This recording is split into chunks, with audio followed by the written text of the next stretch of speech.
waxaa galabta oo maalin Isniin ah oo ku beegan oo taariikhdu tahay bishii 8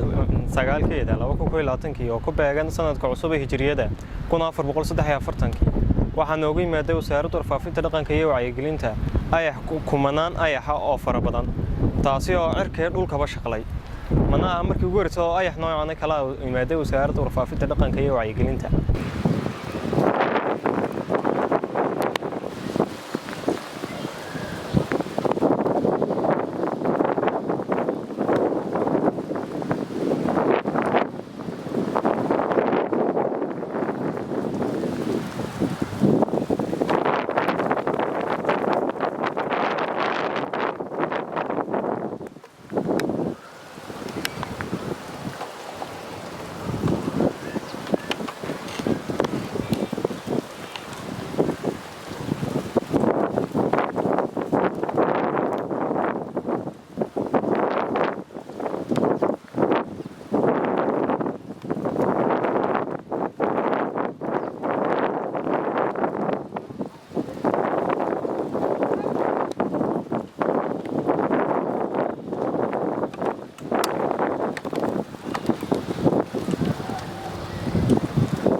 وصحفي حسن أحمد حسن